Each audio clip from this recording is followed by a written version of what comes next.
Hey everybody. So I just did a video about what you can find in your yard, at least if you're in my yard, which you are not. But so we're going to do a little bit of processing of the wild lettuce.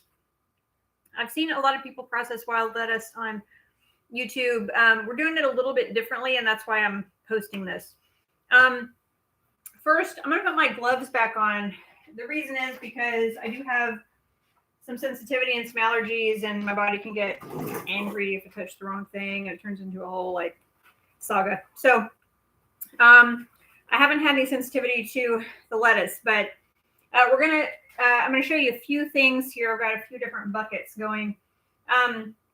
Spirit of the Outdoors host has had a great idea of putting your wild lettuce, if you're going to process it for medicine, into a crock pot, because it's really, really, really, really important not to get it up to boiling point, or else you kill, I don't know, whatever is in it that helps. So the crock pot is a great idea. I don't have quite the right size crock pot like he has. He has kind of a longer one, which is cool because then when you're chopping up stems, they just sort of go in there. I don't have that. I have a round one. So I'm actually going to show you how I've set up the stems in there, which might be helpful. I'm also going to take you through what I'm doing with the buds, and then also with the leaves, which are currently soaking. He puts them all together in the same ball of wax, same pot. I'm not going to do that because I don't have a humongous pot. Well, that's not true. I do have a super humongous pot, but because the non-boiling is kind of the most important part of the process, I don't want to risk that. And I have some memory issues. And so I would not in a million years trust myself to make sure that it doesn't boil. And I have a gas stove. And so it's easy for something, once it starts getting hot, it can get hot real fast. So we're going to use this crock pot format, but the crock pot format means, we're limited in the space. Okay. So here's what I've got.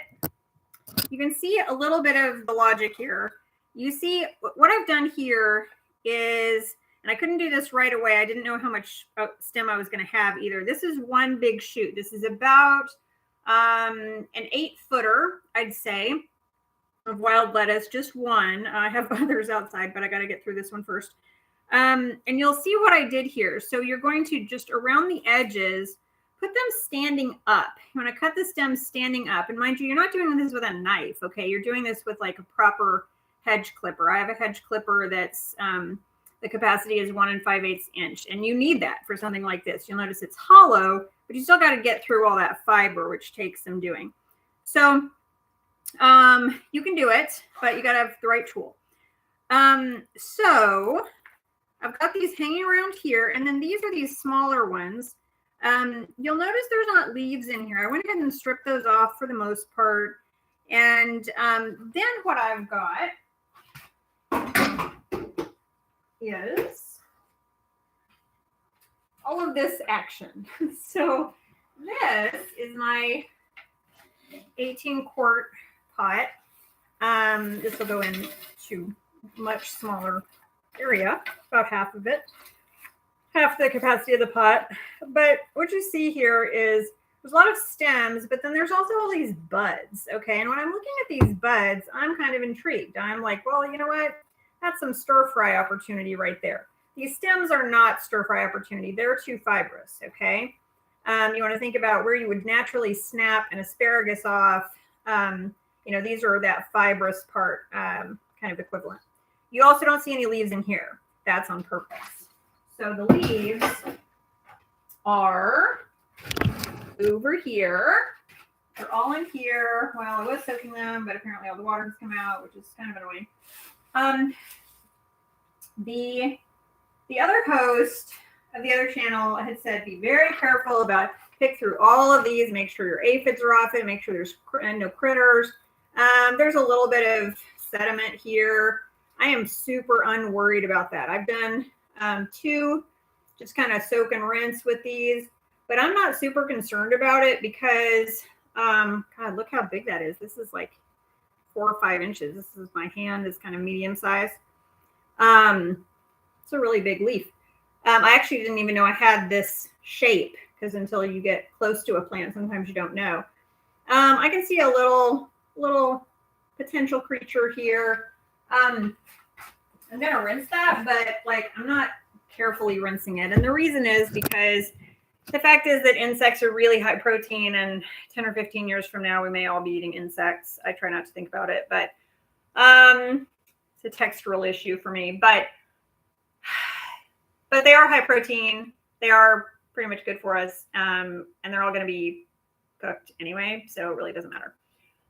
If you have an insect touching your wild lettuce that whose badness you can't kill by cooking it, then you're probably screwed anyway, is my feeling. So that's a former professional chef talking here, but not a doctor, notably.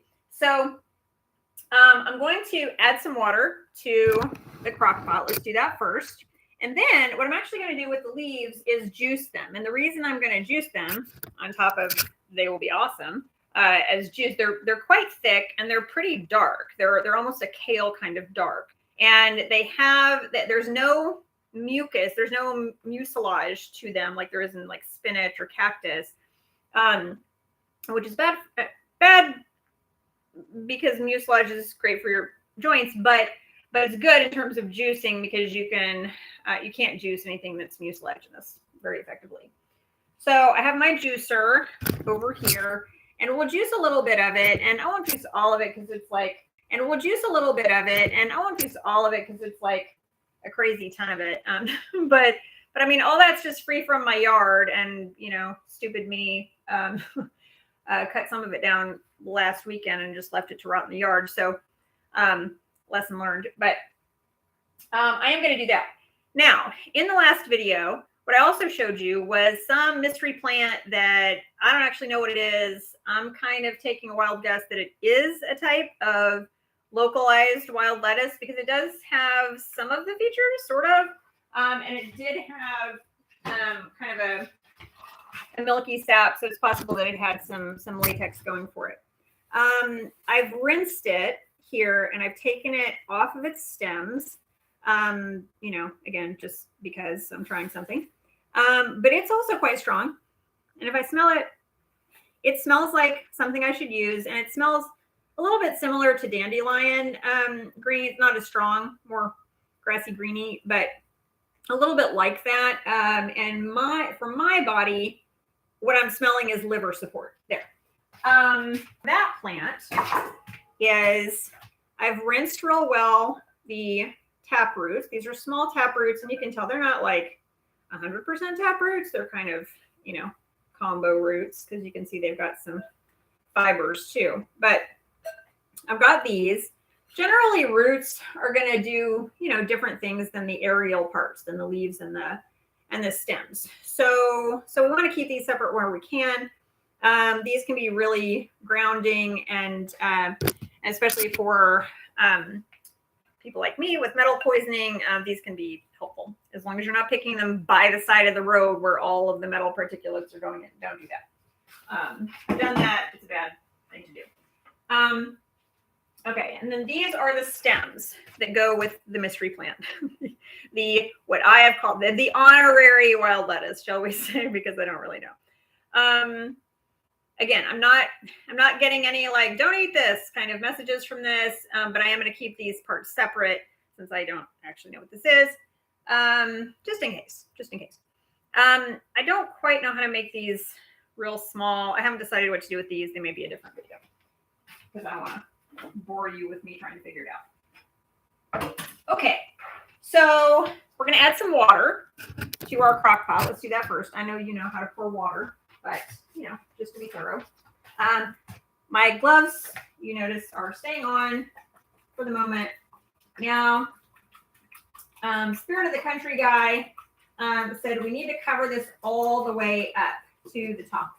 So for his, he had some floaty bits because he had leaves in his, but since I don't have leaves in mine may stay underwater a little bit better than his. We'll see if that's true or not. Okay, I'm just doing it to this top, the first brim, okay? Like not this top, rim, but like the one underneath it. And these are hollow, so I want to see how far underwater I can get all this stuff. Okay, it's pretty packed in there in a way that his were not. It's pretty packed in there in a way that his were not, because again, he has leaves. I don't have leaves, but here we go. I'm gonna put the lid on this. And my crock pot, his had a little steam valve. Mine actually does not. Yours may or may not. It's important to notice the steam valve because we're really looking for dehydration, or we're looking for evaporation, but like at a very slow, gentle pace. But the fact is that this is not going all the way sealed anyway, so I'm not gonna worry about it. For right now, I just need to get the water up to temperature. He put his on low, or I'm sorry, he put his on high. So I'm gonna do that too. And there we have it. I'm gonna leave this on for the duration and just let it go. I assume it's doing whatever it's doing. Let's see, it's 1 o'clock now. I'll remind myself that I did this in 6 hours, let's say, and then I can reevaluate and see where we're at. Okay, so now let's see what we can do as far as getting the buds for from these stems. If we can do that, then we're going to end up with another yield, which is the stems themselves, which really are too fibrous to actually cook. So I'm just gonna kind of pull these off. And there's no major science happening here.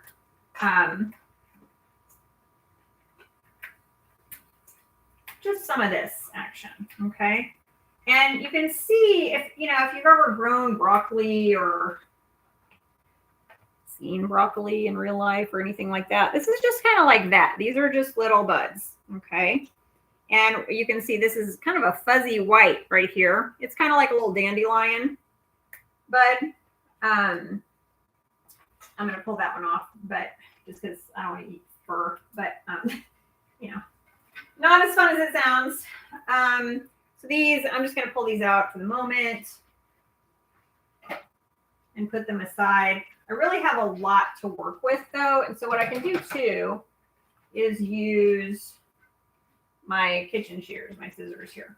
Now, how my mom always managed to make everything homemade when we were kids. I mean, she had to because we were poor, but how she managed to do that and never have kitchen scissors, I really have no idea because I really use mine a lot.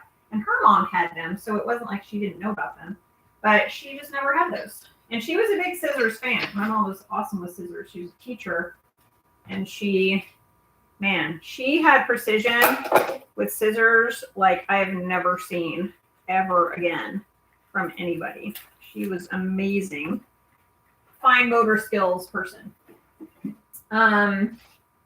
She taught Montessori, so she taught lots of other people how to have fine motor skills too, but she was just amazing in her own fine motor skills.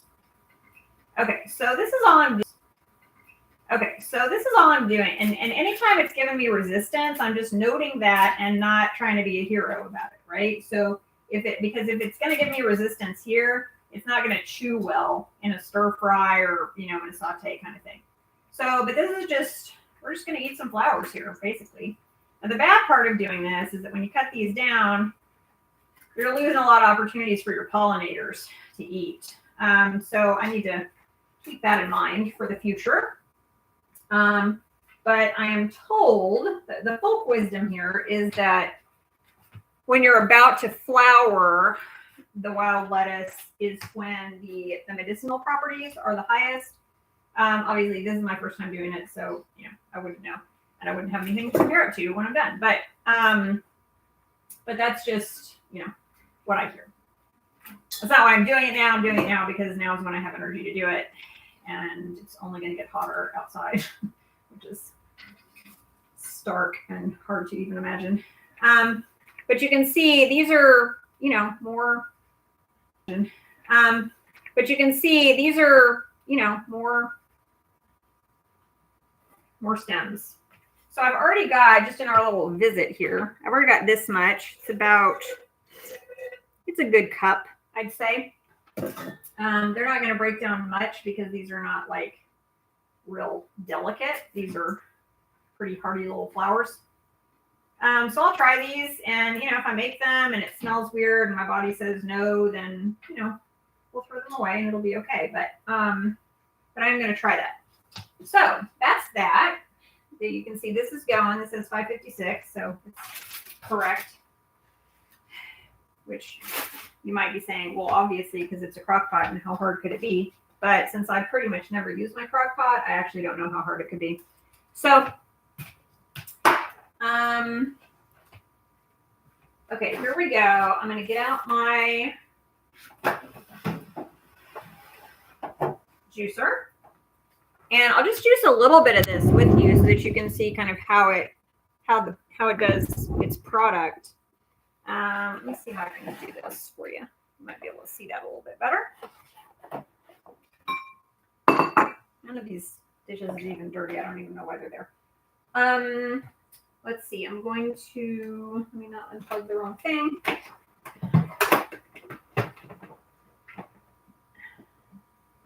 Okay. Now, what you want to keep in mind, if you haven't juiced before, using an extruder juicer is very similar. The rules are very similar. I gotta sneeze. Hang on. Excuse me. The rules are very similar, not to put too fine a point on it, to what we're supposed to be eating fiber-wise. Okay, so we need to be eating some juicy stuff. We need to be eating some short fiber things, some long fiber things, some crucifers that are real strong, this kind of thing. So they're in the same way. The extruder will give us, if I put something like ginger through it, it's going to push all the way through because it's a real hard item, but it has a lot of juice in it. It likes that fiber. It appreciates that. When we're doing a leaf, we need to keep a barrier because there's less fiber in the leaves, you know, kind of per leaf kind of thing. Now, the other thing we want to keep in mind is that these leaves are long, and my experience is with a juicer like this is an Omega, kind of standard 9005 model. I'll show you what I mean by long. The leaf is long, right? So there's some part of the leaf where the fiber is going to be 6 or 9 inches long. I don't want that going through here because this is not even 6 or 9 inches long altogether. And what it will mean is it will create this long strand of fiber and it'll clog up the machine. And so what I need to keep in mind is I don't want anything, I'd say, longer than about 4 inches. And if I'm diligent about that, even though it's harder, it's kind of a pain to like cut up all the stuff ahead of time. And it feels kind of dumb. But if you do that, you can put like a gallon of juice through here and you don't have to clean it. If you don't do that, you might get a quart, which is crappy. Okay, so I am going to get out a pot for us. I'll put my beautiful leaves in here. They really are beautiful. They're very sparky and crisp. I haven't tasted one. Maybe we'll taste one together. But I'm told they're going to be pretty bitter. And bitter is good. Bitter is great for the organs. But it also means, you know, if you haven't had access to take care of your organs very well yet, you may want to start slow. And there's no shame in diluting your green juice. I do it just based on taste. If my body feels like it wants something really strong, it will tell me and it will tell me by it just tasting good strong. And if I taste it and I'm like, whoa, then I add some water. I often have my juice 50% diluted. And there's nothing wrong with that because you need the water anyway. So it's going to be okay. So this is what we have. This big old, this is a large pot too, not quite as large as the other one, but it's a large pot. So we're going to use this. And I'm going to get out a little bit of fibrous stuff to work with so that we don't, you never want to just juice leaves by themselves because it just doesn't work unless you have a very particular kind of juicer that is just for wheatgrass. And if you have that, that's fine. But this will do wheatgrass and some other stuff, and it's just a better deal. So that's how we're doing it. Okay, we got to dig in here a little bit. What I'm going to do is get a little celery for us. Celery is great for creating some viscosity. It also has some sodium in it, and so and 0% of Americans need sodium at this point, so that part is not a selling point.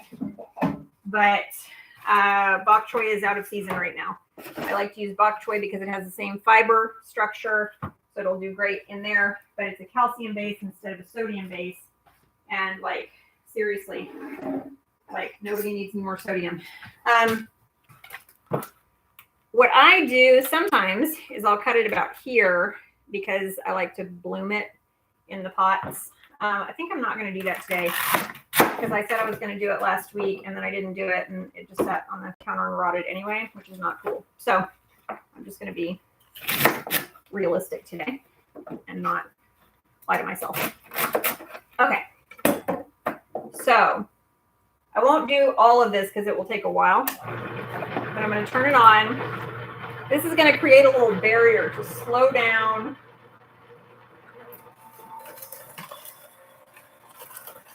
the leaves and give them a little bit more juice to work with. So I'm going to tear these as I go, okay? And if I weren't doing this demonstration, I would probably cut them all up, but first I'm just going to show you what we're doing. And we're going to see how this works, okay? I have a little hair, sorry. Let's see. Okay. I am the only person in my house, so that'll be okay. But this should juice nicely, though. Anytime you've got good, crunchy, fresh, kind of crisp lettuces, you're going to get a good result here. I'm going to do this separate than the mystery leaves. I'm not going to do the mystery leaves in this video because then if I have a reaction, I'll know which one not to make again. I don't want to ruin the whole batch, okay? But you can already see, maybe, can you see it? No, not quite yet. Hang on. Okay, if I move this over a little bit,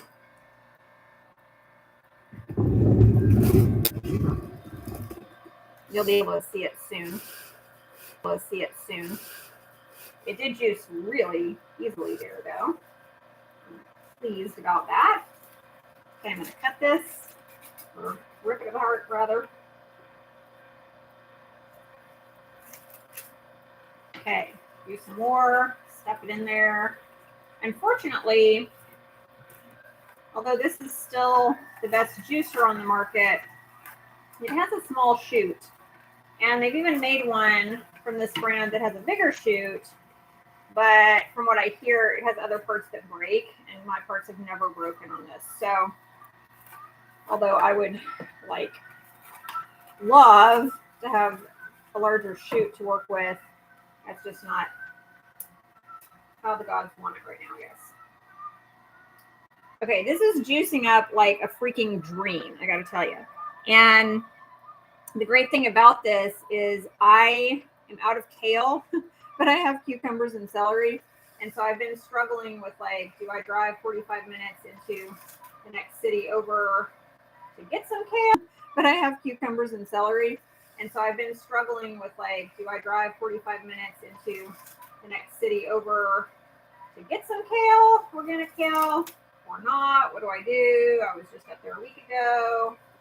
And my body doesn't do well when I drive into the city very much due to my Wi-Fi sensitivity. And so I get really sick if I do that. But since my spare refrigerator, which you see in the background, is no longer functioning, I have to kind of think a little more strategically around how I want to do my trips into town. Wow, this is juicing awesome. This is like really awesome.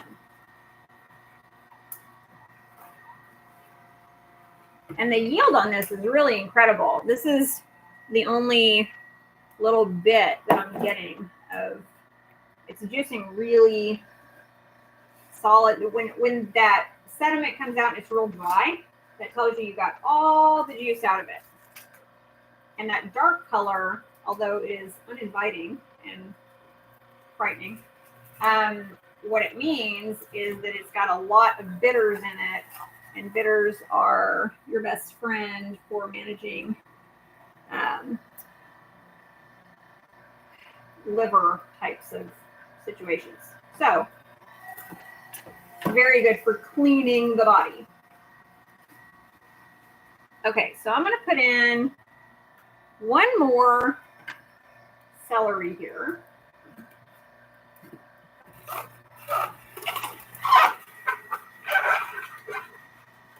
And you may be able to see it's still coming out really dark. And so if it's still coming out really dark, I'm going to put this in until it's not. Let it flush out some of that, because you want all that color as much as possible. This celery was pretty awful. It's about the whitest celery I've ever bought. In California, all the celery was dark green, but in Texas, it's like almost white. Okay. It's still kind of coming out. It's coming out plenty green. But I'm going to stop there. So that's a little bit more information about how to do that. Again, when you're getting stuff straight off of the vine, it's likely to juice a lot better, because the fresher it is, the better it's going to juice for us, because the fiber breaks down over time, and that's your good resistance to put into your juicer. So hope that's helpful. I'll let you know how the some of them are even some of the little buds are actually blossoming in the bowl. But I'll let you know how that goes. Bye.